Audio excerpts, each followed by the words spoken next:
പ്രസംഗിച്ചുകൊണ്ടിരിക്കുമ്പോ ഒരു മണിയായി. അപ്പൊ പെട്ടെന്നൊരു ശബ്ദം,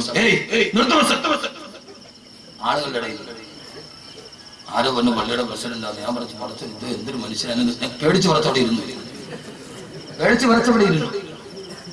കഴിഞ്ഞപ്പോ എനിക്ക് ആ മനുഷ്യനോട് ഭയങ്കര ദേഷ്യം തോന്നി. നിങ്ങൾ എന്തൊരു അഹങ്കാരി, പ്രസംഗിച്ചോണ്ടിരിക്കുന്നു, എല്ലാരും നിസ്കാരം കഴിഞ്ഞ് ഇറങ്ങിയിട്ട് ആ മനുഷ്യൻ തന്നെ എന്നെ വിളിച്ചുകൊണ്ട് പോയിട്ട് എല്ലാവരോടും പറഞ്ഞു, ഇത് കോയ ഉസ്താദിന്റെ പള്ളിയിൽ നിന്ന് വന്ന കുട്ടികളാണ്, എല്ലാവരും പൈസ കൊടുക്കുന്നത്.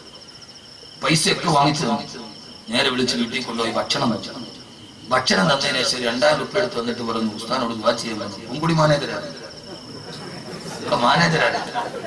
അപ്പൊ ഞാൻ ആളുകളോട് ചോദിച്ചു, ആരായി ആളെ മക്കളാണ് എന്നോട്. അള്ളാഹുദത്തിനെ കബറിന്റെ വിശാലമാക്കി കൊടുത്തു.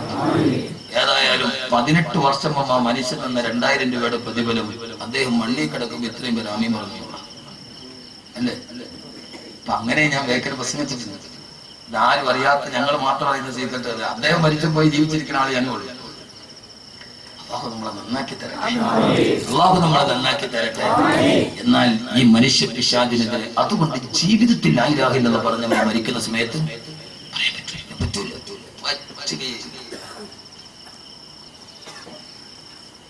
എന്നാൽ അതേ സമയത്ത് മനുഷ്യ പിശാചിനെതിരെ പട നയിച്ച ആളാണ്, പോരാട്ടം നടത്തിയ ആളാണ് കലീമുല്ലാഹി മൂസ.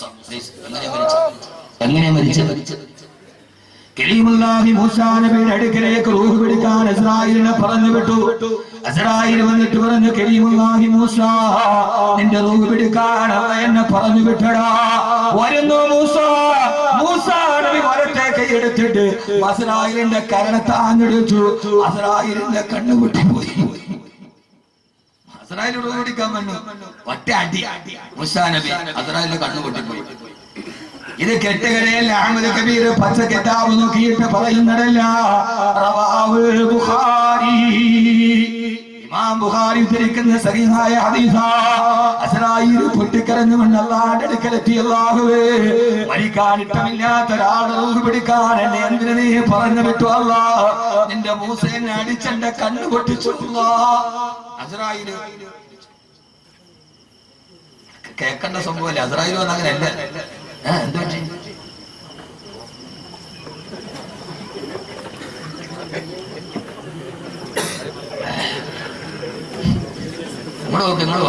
ഞാൻ മറുപടി പറഞ്ഞ ശരിയാവില്ല. ഇന്നോ അസ്രായീൽ അലൈഹിസ്സലാത്തു വസ്സലാം അല്ലാഹുവോട് പറഞ്ഞു, അല്ലാഹുവേ, ഇനി ചിരിക്കാൻ സമയമില്ല, വിഷയം. അല്ലാഹുവേ, മരിക്കാൻ ഇഷ്ടമില്ലാത്ത ഒരാളെടുത്ത് എന്നെ എന്തിനു പറഞ്ഞു വിട്ടു അല്ലാഹു? അടിച്ചിട്ട് എന്നെ കണ്ണു പൊട്ടിട്ടു. അല്ലാഹു പറഞ്ഞു, അസ്രായീലേ, ഇത് കെട്ടുകഥയില്ല. റവാഹുൽ ബുഖാരി. അസ്രായീലേ, എന്റെ മൂസ അല്പം ദേഷ്യക്കാരനാണ്. മൂസായോട് പോയൊരു കാര്യം പറയും, ഇച്ചിരി മാന്യമായിട്ട് തന്മയത്വത്തോടെ പറയണം. അല്ല, എന്റെ മൂസ ഇങ്ങനെയൊക്കെ പറയും. എന്റെ മൂസയാണ് ഒറ്റയടിക്ക് ഒരാളെ കൊന്ന ആളാണ് എന്റെ മൂസ. ഒറ്റയടിക്ക് ഒരാളെ കൊന്ന ആളാണ് എന്റെ മൂസ. അപ്പൊ മൂസയോട് പറയുമ്പോ, ഒറ്റയടിക്ക് ഒരാളെ കൊന്ന ഒരാൾ ഇന്ത്യയിൽ ഇപ്പോഴും ജീവിച്ചിരിപ്പുണ്ട്. നിങ്ങൾ ആഴ്ച മംഗളം വായിച്ചാൽ മതി. ഇന്ത്യയുടെ മുൻ ക്രിക്കറ്റ് ക്യാപ്റ്റൻ നവജോത് സിംഗ് സിദ്ധു. വായനയുടെ ലോകം വിശാലമാണ്. എന്റെ വായനയുടെ ലോകം വിശാലമാണ്. വായിക്കണം. അത് മുത്തല്യങ്ങളോട് ഞാൻ പറയുന്നത് ഉപദേശിക്കുകയല്ല. ഇനി നമ്മൾ കാലഘട്ടത്തോട് പ്രബോധനം നടത്തേണ്ടത്. വായിക്കണം, നന്നായി വായിക്കണം. അള്ളാഹു ബോധം തരട്ടെ. ഞാൻ നല്ല മഴയുള്ള സമയത്ത് എന്റെ വീടിന് മുമ്പിൽ ഒരു ചായക്കടയിൽ, നമ്മുടെ ചായക്കട, ഡ്രൈവർമാരെ പറഞ്ഞു വിട്ട് വൈകുന്നേരം നല്ല കട്ടൻ ചായയും പരിപ്പോടയും നല്ല കോമ്പിനേഷൻ. ഡ്രൈവർമാർ വാങ്ങിച്ചുകൊണ്ട് വരും. പക്ഷെ പരിപ്പോടം തിന്നുന്നതിന് മുമ്പ് പൊതിഞ്ഞ പേപ്പർ വായിച്ചിട്ട് ഞാൻ പരിപ്പോടം തിന്നിട്ടുള്ളൂ.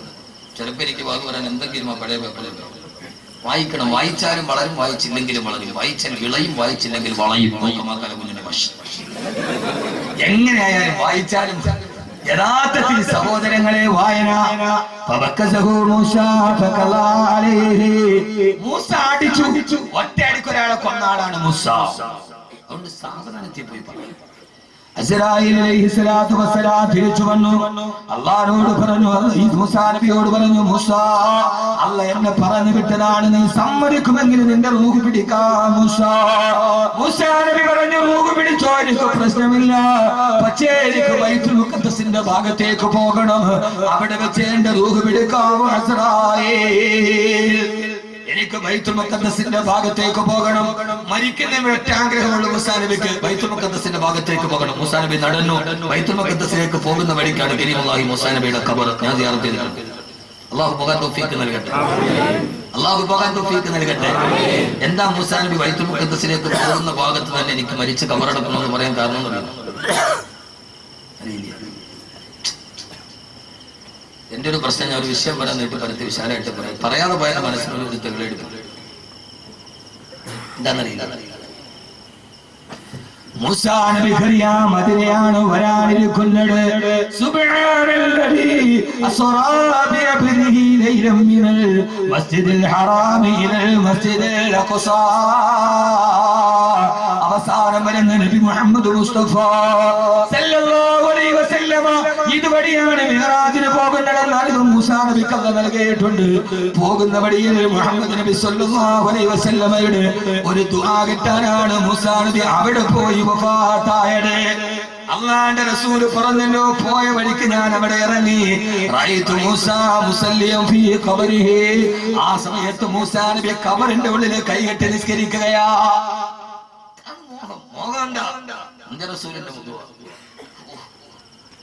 ഭയങ്കര ഇസ്ലാമിന്റെ ചരിത്രം. അങ്ങനെ ബൈത്തുൽ മുഖദ്ദസിന്റെ ഭാഗത്തെത്തി. അവിടെ എത്തുമ്പോൾ കുറെ ആളുകൾ അവിടെ ഖബർ കുഴിച്ചു കൊണ്ടിരിക്കുകയാ. ആളുകളെ പരിചയമില്ല, ഇതേവരെ പരിചയമില്ലാത്ത മുഖമാ. മൂസാ നബി ചോദിച്ചത്രേ, ലിമൻ ഹാദൽ ഖബർ, ആർക്ക് വേണ്ടിയാണ് ഈ ഖബർ നിങ്ങൾ കുഴിക്കുന്നത്? ആ സമയത്ത് അവര് പറഞ്ഞു,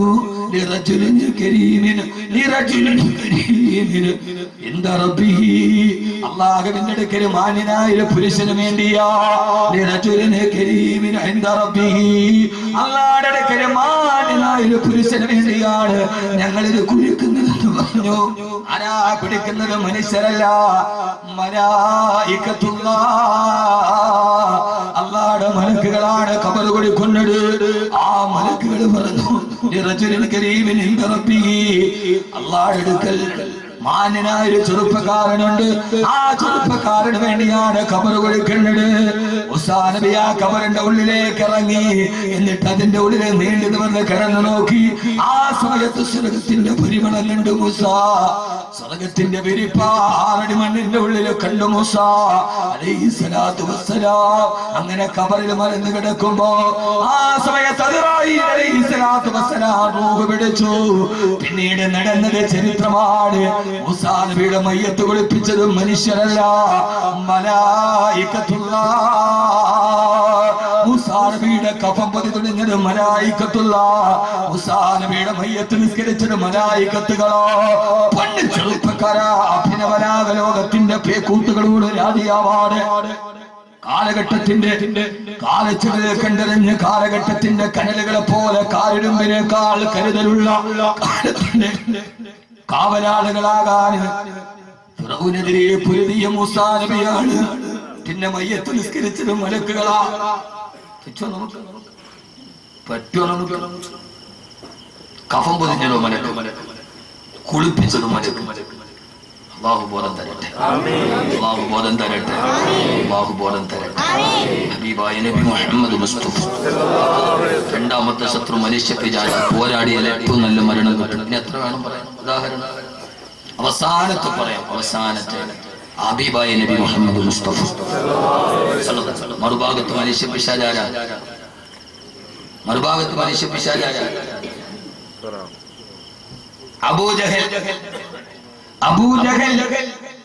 അബൂജഹൽ ബദറിന്റെ കൊട്ടക്കണത്തിൽ പുഴു നാറിയിട്ട് ചത്തുപോയി അബൂജഹൽ. അല്ലേ? അങ്ങനെയല്ലേ? ആയത്തുണ്ടല്ലോ. അബൂജഹലിനോട് അല്ലാഹു പറഞ്ഞല്ലോ, നിന്നെ കൈകാര്യം ആയത്താണ്.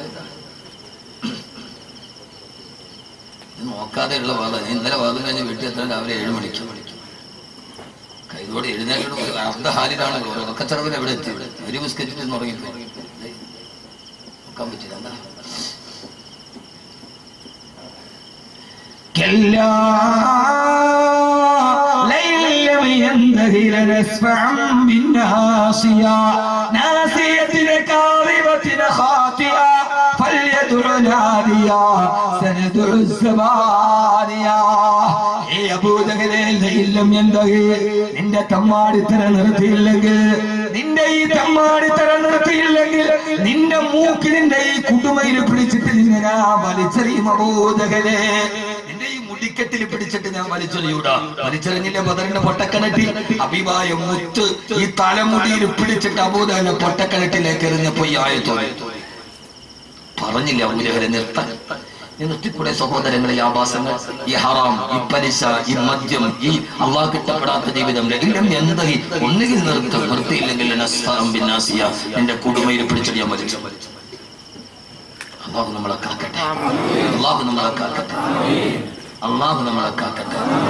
അതുകൊണ്ട് മനുഷ്യ പിശാചുകൾക്കെതിരെ പോരാടുക ഏറ്റവും നല്ല മരണം അള്ളാഹു നമുക്ക് നൽകി അനുഗ്രഹിക്കുമാറാകട്ടെ. കൂടുതൽ ഞാൻ നീട്ടുന്നില്ല. ഇനി മൂന്നാമത്തെ ശത്രുവിനെ കൂടി പറഞ്ഞ് നമുക്ക് മൂന്നാമത്തെ ശത്രു ആരാ? മൂന്നാമത്തെ ശത്രു ആരാ? ഒന്ന് മനുഷ്യന്റെ പിശാച്, മറ്റ് ജിന്നുകളുടെ പിശാച്. ജിന്നുകളുടെ പിശാച് ആരാ? ഇബ്ലീസ്. ഇബ്ലീസ് ജിന്നുകളുടെ നാം പെട്ടെന്ന് നമുക്ക് തിരിയാം. അവരെ പോലല്ലോ ഇടയ്ക്ക് തീർന്നിട്ടല്ലേ പോകുള്ളൂ. എന്നാ ആയുധം പറഞ്ഞ് ഇവർക്കെതിരെ പോരാടം ആയുധം വേണ്ട. അല്ല, ശത്രു നമ്മളെ കൊല്ലാൻ വേണ്ടി അള്ളാഹ് 30 തവണ ഞാൻ സുല്ലിട്ടു എന്ന് പറഞ്ഞ കാര്യം. അള്ളാഹ് 30 തവണ ഞാൻ ഇല്ല, ഞാൻ സുല്ലിട്ടു. പറ്റൂല. ആയുധം വേണ്ട പോരാടാൻ. എന്താ ആയുധം? ആയുധം അള്ളാഹ് തന്നെ പറയുന്നു. അതെന്റെ ജീവിതത്തിൽ